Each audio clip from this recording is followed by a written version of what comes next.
people, welcome back to another episode of Sweet Millionaire Formula, the podcast where we mix money goals with Hollywood drama and drop gems like it's hot. I'm your host, Courtney, and today we have 3 topics for you. Spill the wealth, stack your paper, and millionaire moves. So grab that drink or your pen, because guess what? We're about to get into it. The most important thing about listening to this podcast for you would be to take the information that I'm giving you, analyze the areas of your life where your finances are most impacted. Because if you haven't taken your self credit builder card and built your way up to a 50K credit union card and built your way up to establish your business credit because you have a 740 income and build yourself up from an LLC to an S corp or C corp, if you haven't done like these basic step-by-step things because you haven't felt the need or push to be financially confident and literate, I feel like in today's society and the things that we're going through in the government as far as like American living, how much more distant can you be from your money and your finances when the government is trying to make it so that the rich get richer, the poor get poorer, and the first people who feel the poorness and the attack of the financial strain is Black people. I was just scrolling on my page, and there were 700 families outside of DC's housing authority waiting for vouchers for emergency rental assistance. Not only was the government shut down for 40 plus days, but people have lost their jobs, and this city is built on Black power, Black economics. We're not Atlanta. I'm talking about we. I'm not in DC anymore, but I did live in DC about 10 years ago would be a lie. No, I did live in DC about 10 years ago, and I feel like the life that I was living in DC, from living in the hood, not having no money, struggling with my daughter, smoking cigarettes, like outside real life stress. There's no way you could have predicted to me that I would be a person that's talking about moving out of this continent and to a whole nother continent. And it's because I have gained my financial confidence. But when you're financially illiterate, there's nothing that you can plan for outside of your next day because you don't have the confidence, you don't have the literacy, you don't have the knowledge. It's not, nobody can tell you, wake up. If the pandemic was not enough to get you motivated, I believe in a plan. If you fail to plan, you plan to fail. But if you have no plan, you have no goals, and nothing in this life is worth attaining, no purpose is worth your effort for continue, even if it takes you 15 years, something, you have to find a purpose and pursue it. And in the Bible, it says, Romans 8:28, for God works all things altogether good for those he's called according to his purpose. And when he's called you, he's justified you, means he's gave you the just position for this, whatever he called you to be done. And then he glorified it. And so he glorifies and he justifies and he calls.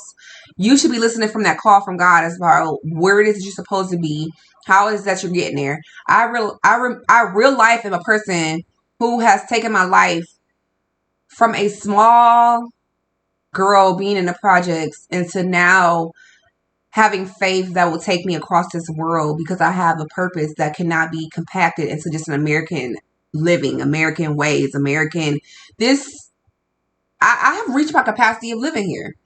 And because of that, I have planned to exit. And not because I'm running, but because I have the freedom to relocate, just like you do.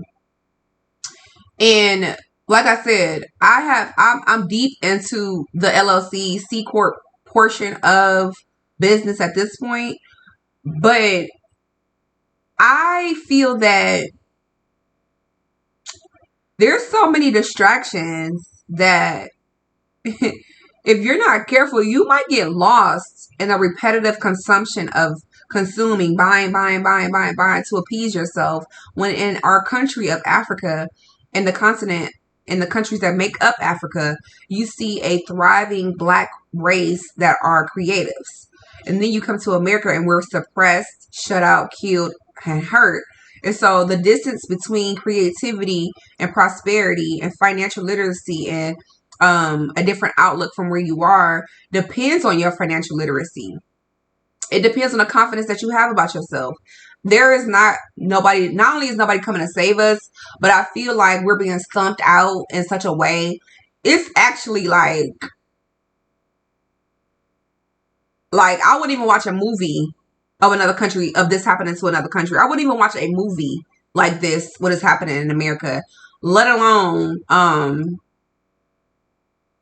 continue to live and take the indecent, belittling, killing of our morale, the segregation, racism, financial strain, the suffocation of our creativity is super important to me because I'm a creative. I thrive in creativity, but it's so frustrating when I'm out here living, in this new city and I'm creating and working and stuff like that. But it's like, in order to really find your group, like I haven't found my group here. I haven't found my people here. And I feel like it's because I have a calling to something higher than being in America, which is super exciting. But at the same time, like for a year or two, I was like, dang, why haven't I found my group yet? Why haven't I found the creative black women that I want to be attracted to and that I can build with and create with? And I questioned God about this isolation process. And in this isolation process, the amount of things he's able to pour into my spirit and my stream of my soul allows me to be able to consume um things that I was never privy to before. I have never seen Kenya, Nairobi. I have never seen Ghana. I've never heard anybody speak or talk about Dakar, Senegal. I never heard anybody talk about Nigeria, Morocco, Ivory Coast, all these amazing countries that are in Africa that have not only have 15 over 15, I think it said 15,000 black Americans have relocated, but I know for sure 1,500 diaspora Americans have relocated to Ghana. And Ghana and places like Kenya have opened us with open arms. There's programs and stuff set up for us to just kind of come over there and buy land and be successful and all these great things. But I feel like the fear, I don't know, there's never no fear with me. I've lost it all at least 3 times in my lifetime. In the last, since me raising my daughter up until now, I've lost everything I've had at least 3 times. And I've rebuilt my life in 3 different states. So I feel like that was just training camp to where it is that I want to go now. I would not travel out this continent without a plan, without my financial, without at least $300,000 in credit, business credit, financial credit, and savings and 401k. I wouldn't just jump anywhere, but it's so much of a relief to know that when I'm speaking to the realtors in Kenya, that if I say I have $70,000, they're showing me properties that are modern, nice, new, up to date. And it's not that I'm going to be renting these properties out with $60,000, $70,000, or $100,000. I'm going to be buying the property. So it's like, if I can buy this property with $70,000 versus this stump out, smudge down, killing of character to be in a career, taking the longest route to reach these corporate levels where you're making 200,000, 300,000. There's no way in America that prisoners in Minnesota, Wyoming are making 6-figure salaries in prison, coding and writing and all this other stuff. So a white prisoner is making just the same as amount as a free black poor person. I'm not gonna even say poor. I'm just gonna say a person who has a fucking degree. Like, be fucking for real. How is it that a prisoner can make a 6-figure salary? All right, let's get into the first topic, spill the wealth. Today, I just want to get into a topic, into the information about making all of your accounts automated. I know you may be feeling comfortable with your one bank account and you think that it's cool and all that other stuff. But in reality, you need to have an account for your bills so that your bills can be on auto pay. I think it's important for all of us to collectively build towards an empire. And so building towards that empire, you want to have your money in 3 or 4 different credit unions, 3 or 4 different bank accounts, so that you also can, when it's time to borrow money from them, you also able to get money from them when it comes to building your business credit.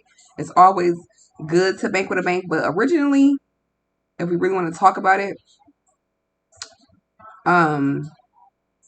In Africa, they could really turn their minerals into money, into a currency. And I've seen the BRICS 2025 conference with all the countries together. And I think that the United States is really weighing on my financial confidence as far as longevity and prosperity and the things that I aim to acquire. Like, first of all, once I get my degree in the next 12 months, I'll be a bachelor's degree earner. Woo woo.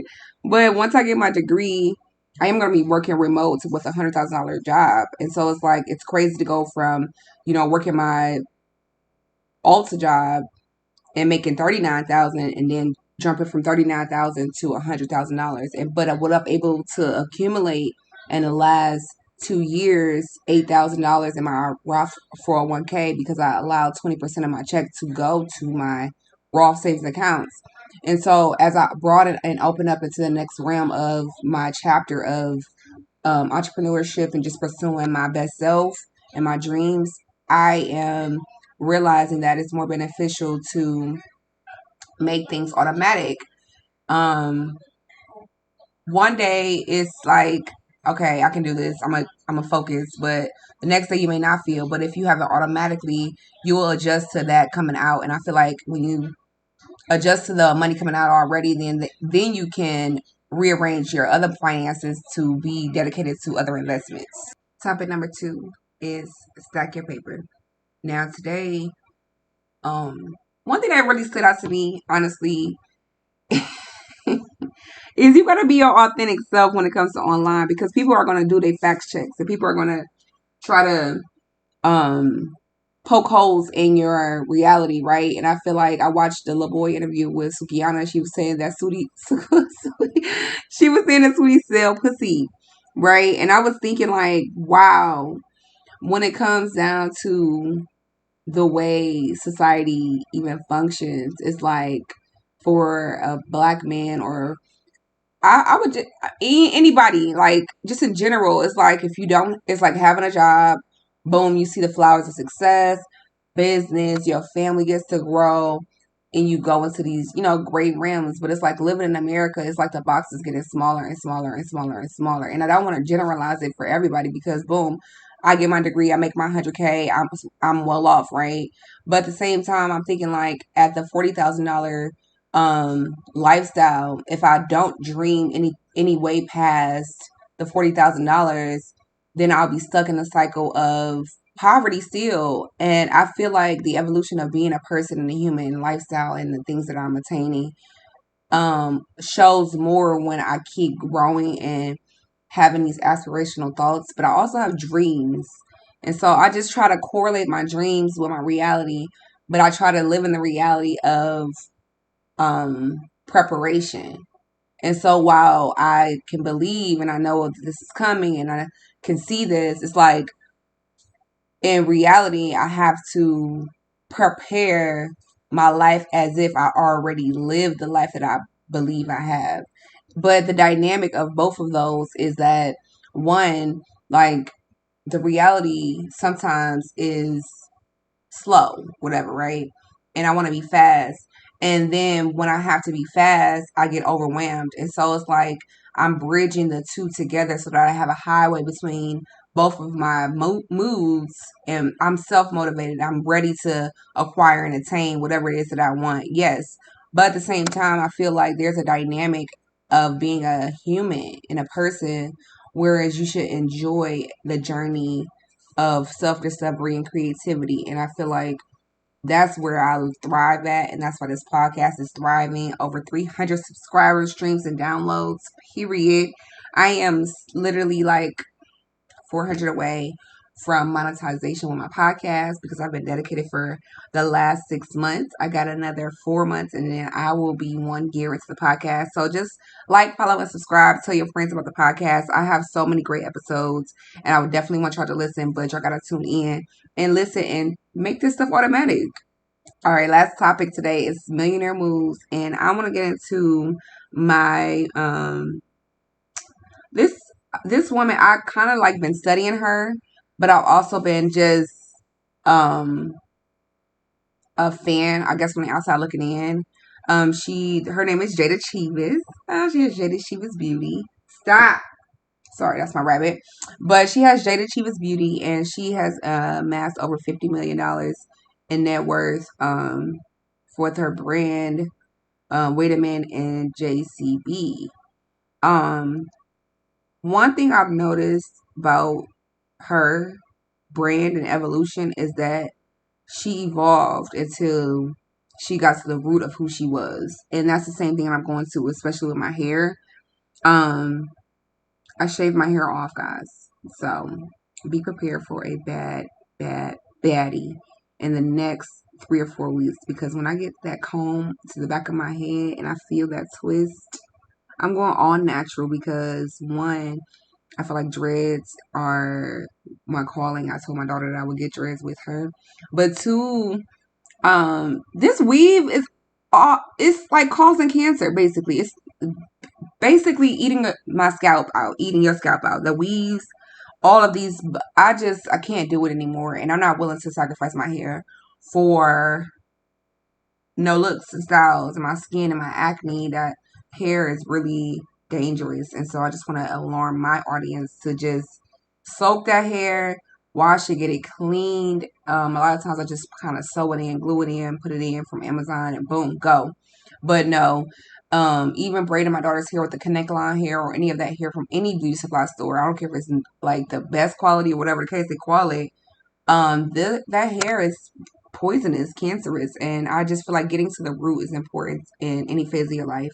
I'm at the root stage of my life, and so but yeah, I watched her evolve, Jada, from being just his baby mother and get cheated on and all these things, into like 5, 6 years, 7 years later, having these two brands that are coexisting, but also two different sides of her. And I realized like the podcast is one of my things, but me being a licensed cosmetologist is very important to me, and so I have to prioritizing monetizing the things that I am already creative at and purely do. But this time it's going to be with dreads, so that's a journey in itself. But I feel like Jada, um, she stays hot. She's above the trends. She stays outside. She keeps her foot on hex. Like she just slams down on and executes very well. Um, and I think that watching her brand evolve over the years really gave me hope to just kind of like put my paws down. Not paws. Ooh, that's that pet talk, okay? But put my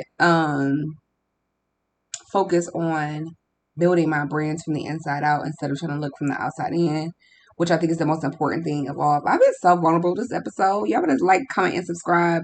Give this a 5-star. If you're following right now, listening right now, please give us a 5-star because we need to get to the next level.